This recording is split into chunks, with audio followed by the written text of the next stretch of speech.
창세기 4장 1절에서 8절 말씀을 가지고 하나님의 말씀을 함께 나누겠습니다. 우려했던 일이 벌어졌습니다. 러시아가 우크라이나를 침공한 것입니다. 군사력으로 비교를 해보면 거인과 난쟁이의 싸움입니다. 싸움이 되질 않습니다. 러시아는 민간인 시설마저도 무차별적으로 폭격했고 벌써 수백 명이 사망했으며 우크라이나의 국민들은 공포에 휩싸였습니다. 삶의 터전이 무참히 짓밟혔고 수많은 사람들이 피난길에 올랐습니다. 전쟁을 일으킨 푸틴은 우크라이나의 군부를 향해서 정치 지도자들을 제거하고 권력을 잡으라는 기만 전술을 펼치고 있습니다. 한 주권 국가를 무력으로 짓밟은 것도 모자라서 살아있는 생명을 죽이라는 끔찍한 주문을 아무렇지도 않게 하고 있는 것입니다. 이 참담한 상황을 보면서 그리스도인으로서 큰 슬픔과 고통을 느낍니다. 무력한 마음으로 하늘을 바라보며 이 전쟁의 폭력으로부터 우크라이나 백성들을 지켜주시고 그들이 자신들의 땅과 자유를 잃지 않도록 붙들어 주시기를 기도할 뿐입니다. 오늘은 창세기 말씀을 가지고 함께 은혜를 나누기 원합니다. 빌 게이츠가 하버드 대학의 졸업식 연사로 참여했을 때 이런 이야기를 했다고 합니다. 대학을 다닐 때만 해도 몰랐는데 사회에 나와보니 세상은 너무나 불공평하다는 사실을 깨닫게 되었습니다. 우리가 할 일은 불공평한 세상을 조금이라도 더 평등하게 만드는 일입니다. 세상은 참 불공평하다는 생각을 하게 됩니다. 누구는 부잣집에 태어나고 누구는 가난한 집에 태어납니다. 어떤 사람은 건강하게 태어나는데 어떤 사람은 장애를 안고 태어납니다. 이것은 인간의 의지와는 상관없이 일어나는 운명적인 불공평입니다. 그러나 이 세상을 살면서 우리는 또 한 번 불공평한 현실을 직면하게 됩니다.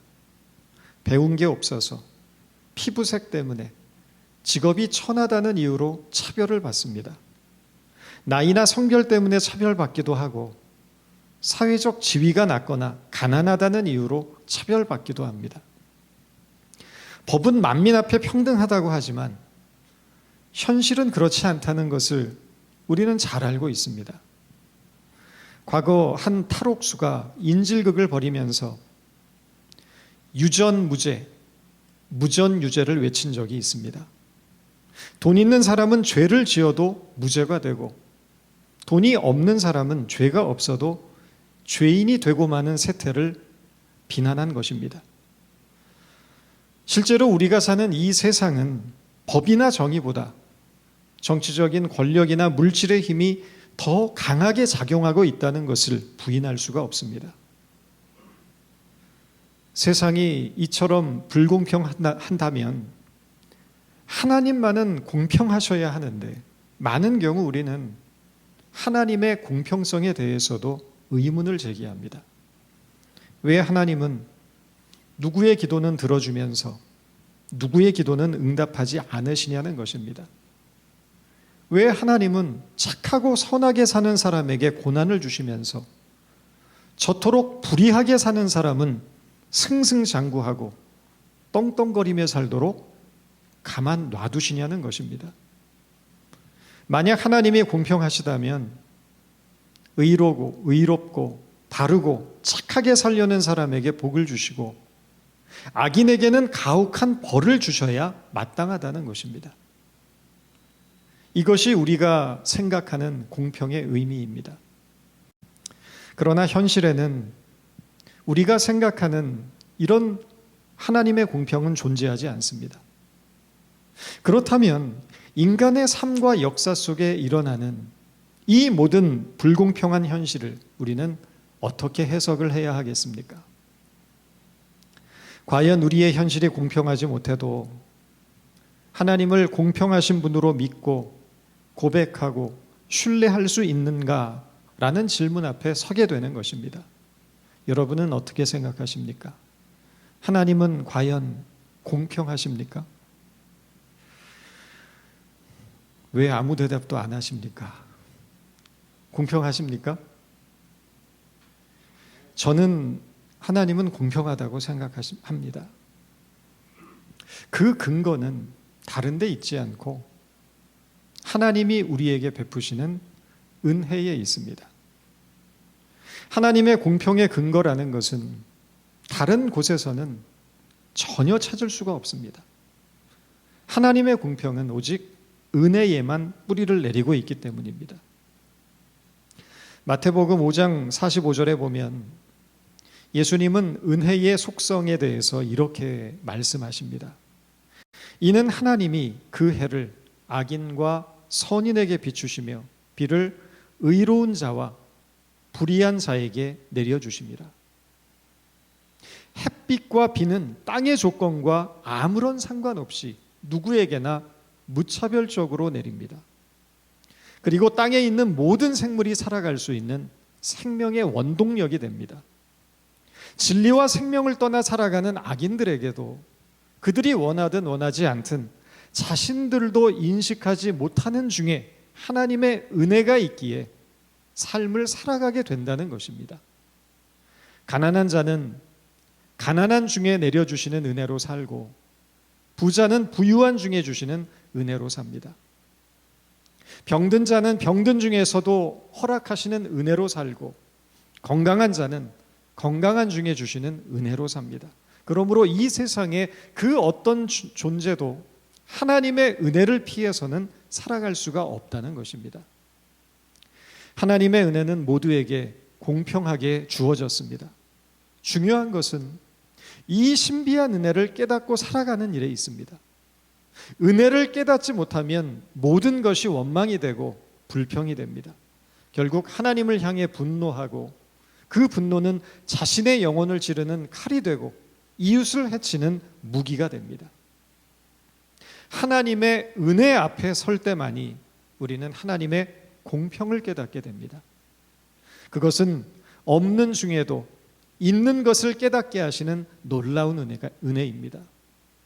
이 은혜가 있을 때 우리는 감사하게 됩니다.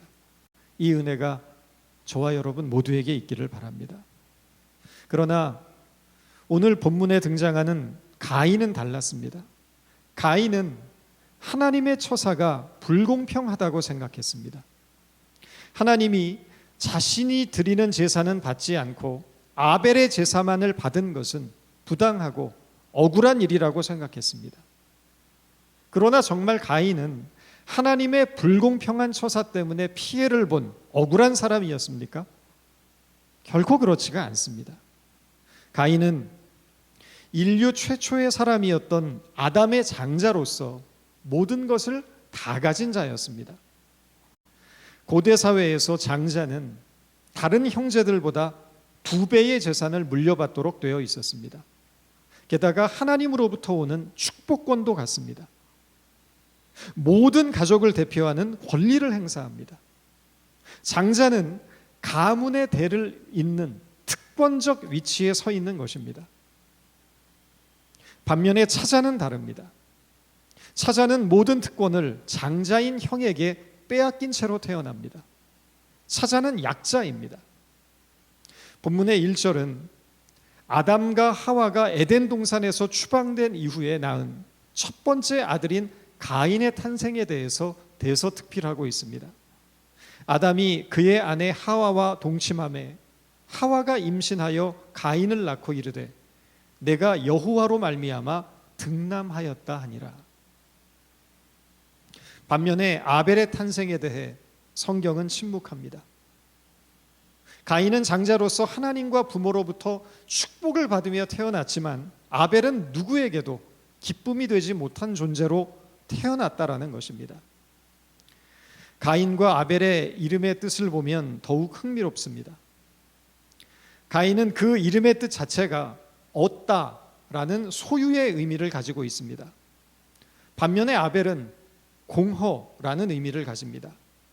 다시 말해 가인은 모든 것을 가진 자요, 아벨은 다 잃어버린 자를 상징한다는 것입니다. 한국식으로 하면 가인은 만복이고 아벨은 박복이라는 겁니다. 그들의 직업을 보십시오. 2절입니다. 아벨은 양을 치는 자였고 가인은 농사하는 자였더라. 가인은 농사를 짓는 자였습니다. 농사를 짓는다는 것의 의미는 자기 소유의 땅을 갖고 있다는 것이고 그 땅에서 얻은 곡식을 쌓을 창고를 짓는다는 것이며 한 곳에 영구적으로 정착한다는 것을 의미합니다. 더 나아가서 농사를 짓는다는 것은 자신의 영토와 부를 축적하고 그것을 지키기 위해서 군사들을 고용하면서 주변으로 세력을 넓혀가는 대지주가 되고 더 확장하면 문명과 문화, 도시국가를 이루어가는 정치 사회적인 의미가 포함이 되어 있는 것입니다. 한마디로 가인이 농사를 지었다는 것에 숨겨진 의미는 가인은 힘과 권력과 부, 이 세상이 부러워할 만한 모든 것을 갖게 된 자라는 뜻입니다. 반면에 양을 친다는 것은 물이 있는 곳을 따라 늘 이동해야 하는 고단한 삶, 다시 말해 유랑하는 자의 삶을 의미합니다. 양들을 위협하는 사나운 들짐승들과 싸워야 하고 언제 만날지 모르는 도적들에 대비해 늘 불안과 긴장 속에 살아야 합니다. 떠도는 삶이기에 가진 재산도 없습니다. 땅도 없고 집도 없습니다. 그들은 물이 있는 곳으로 늘 먹을 풀이 있는 곳을 찾아 언제든 길을 떠나야 하는 나그네 신세라는 것입니다. 아벨은 형 가인에게 모든 삶의 특권을 다 빼앗긴 고단한 인생을 살았다는 것입니다. 그런데 모든 것을 다 가지고 모든 삶의 특권을 다 누리고 있는 그 가인이 지금 분노하고 있는 것입니다. 그의 분노는 하나님을 향해 있었고 소외된 아벨을 향해 있었습니다. 3절에서 5절입니다. 세월이 지난 후에 가인은 땅의 소산으로 제물을 삼아 여호와께 드렸고 아벨은 자기도 양의 첫 새끼와 그 기름으로 드렸더니 여호와께서 아벨과 그의 제물은 받으셨으나 가인과 그의 제물은 받지 아니하신지라. 가인이 몹시 분하여 안색이 변하니. 하나님이 아벨의 제사만 받고 자신의 제사를 받지 않았다는 것이 가인이 분노한 이유였습니다. 나는 적어도 특권을 가진 장자인데 하나님이 감히 나 장자의 제사를 받지 않고 차자인 아벨의 제사를 받는다는 것은 가인의 입장에서는 견딜 수 없는 것이었다는 것입니다. 장자인 자신은 차자인 아벨에게 그 무엇도 빼앗기거나 뒤져서는 안 된다는 무서운 특권 의식이 그에게 도사리고 있었던 것입니다. 전통적으로 유대인들에게는 자신들만이 하나님의 선택받은 민족이라는 독특한 자부심이 있습니다. 이것을 선민의식이라고 합니다. 본래 선민의식은 하나님의 택함을 받았으므로 그에 걸맞는 거룩한 삶을 살아야 한다는 의무와 책임의 뿌리를 두고 있습니다. 그러나 이 선민의식이 유대인들에게 특권의식으로 변질이 되었을 때 그들은 이 세상을 유대인과 이방인으로 구분을 짓고 스스로를 구원받은 존재, 복받은 존재, 우월한 존재로 여깁니다. 반면에 이방인들은 구원받지 못한 존재, 저주받은 존재, 열등한 존재로 여기어 멸시하게 됩니다. 유대인들의 이 특권의식은 모든 인류를 자녀 삼으시고 동일하게 복주시고 사랑하시며 구원하시고자 하는 하나님의 은혜를 가로막는 걸림돌이 되었습니다. 구원이 이방인들에게도 주어진다는 것을 유대인들은 도저히 용납할 수 없었던 것입니다. 이 무서운 특권 의식이 놀랍게도 오늘날 기독교인들 속에도 동일하게 있습니다. 우리가 얻은 구원은 놀라운 은총입니다. 우리가 구원받은 존재임을 기뻐하고 감사하고 찬양해야 합니다. 그러나 우리가 구원받았다는 이유로 다른 종교를 갖고 있는 사람들을 무시하거나 멸시하거나 적대시해서는 안 됩니다. 일본에 쓰나미가 닥쳐서 수많은 사람들이 죽었을 때 한국 보수 기독교의 대표를 자처하는 한 목사가 일본인들이 당한 지진과 쓰나미는 하나님을 믿지 않고 우상 숭배를 한 결과라고 정죄한 일이 있습니다. 이것은 오늘날 기독교가 얼마나 오만하고 배타적이며 타종교를 멸시하고 있는가를 보여주는 단적인 예에 불과합니다.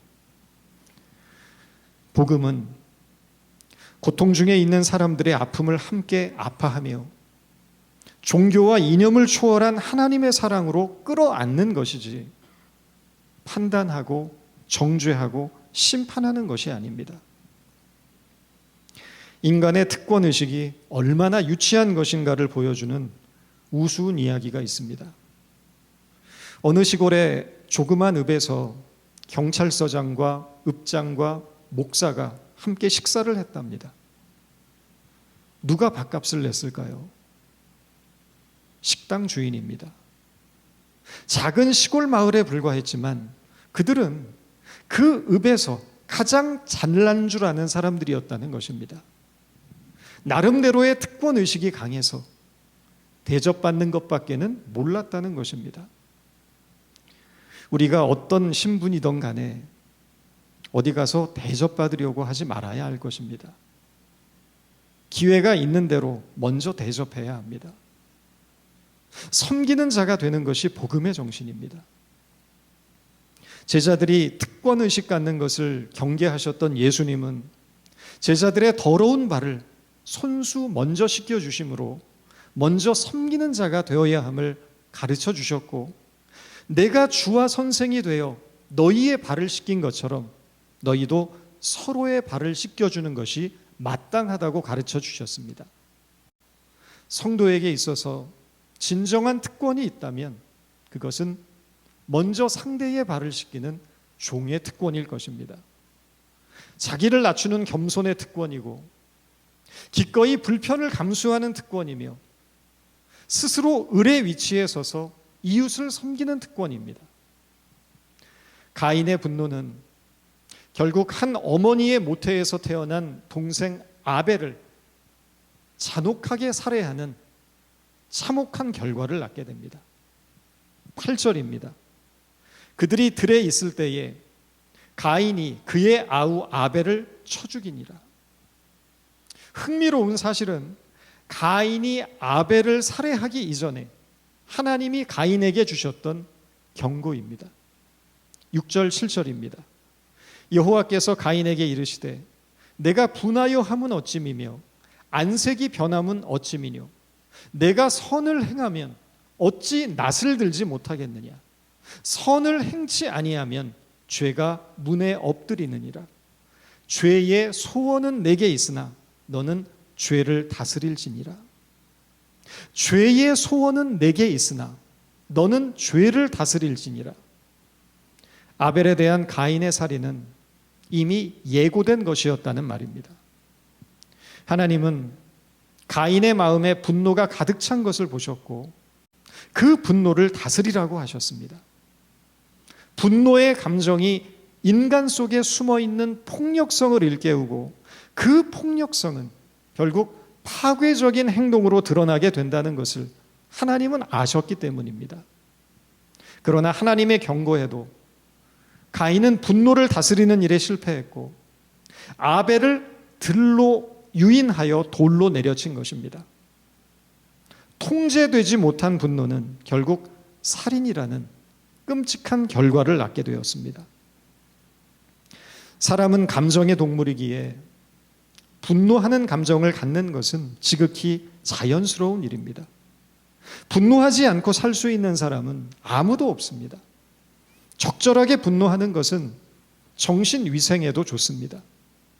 그러나 그 분노가 적절하게 다스려지지 못하고 폭력적인 모습으로 폭발하면 자신은 물론이고 우리의 자녀와 남편과 아내와 형제와 이웃들에게 돌이킬 수 없는 상처를 입히게 됩니다. 사람은 악해서 죄를 짓지 않습니다. 욱해서 죄를 짓는 것입니다. 주먹이 센 것이 강한 사람이 아닙니다.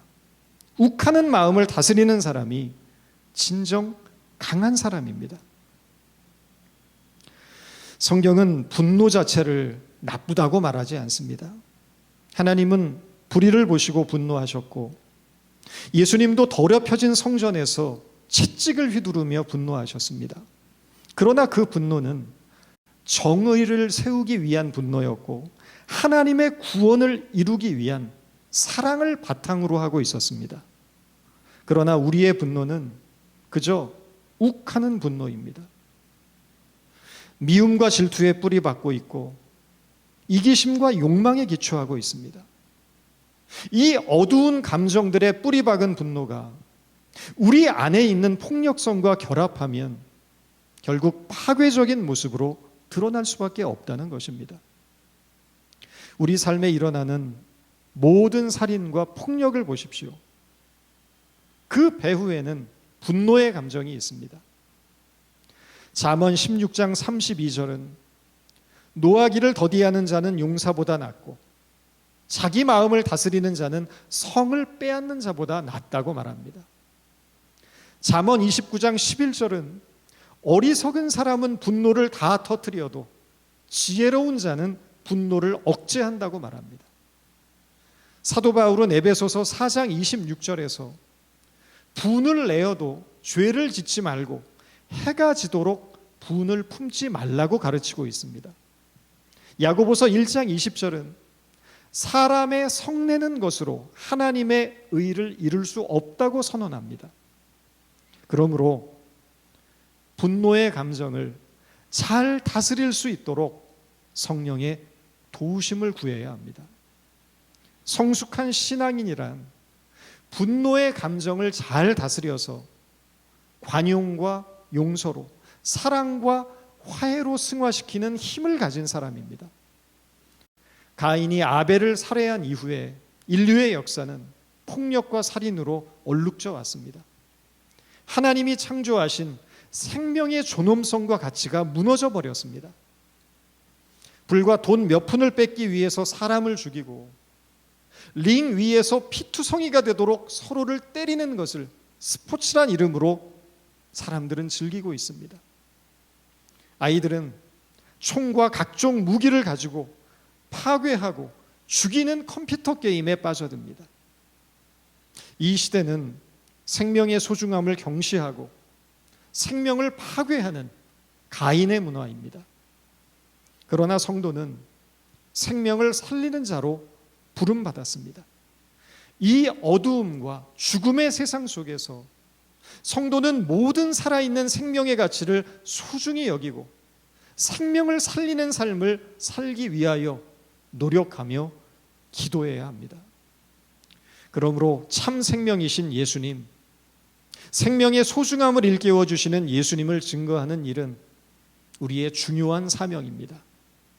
이 시대가 이토록 참혹한 죽음의 문화가 된 것은 오늘 우리의 교회와 성도들에게도 막중한 책임이 있다는 것을 잊지 마시고 이 사회와 세상이 생명을 살리는 문화로 회복될 수 있도록 기도하는 일을 위해 우리 모두 애써야 할 것입니다. 기도하겠습니다. 하나님, 우리 안에 통제되지 않은 분노가 있어서 그 분노로 스스로를 아프게 하고 관계를 파괴하며 서로에게 찢지 못할 상처를 줄 때가 많습니다. 분노를 다스릴 줄 아는 능력을 주소서. 분노를 다스릴 수 있는 인내와 지혜와 용기를 주옵소서. 우리 안에 분노의 에너지를 생명을 살리는 창조의 능력으로 승화시키는 우리 모두가 되도록 도와주옵소서. 예수님의 이름으로 기도드렸습니다.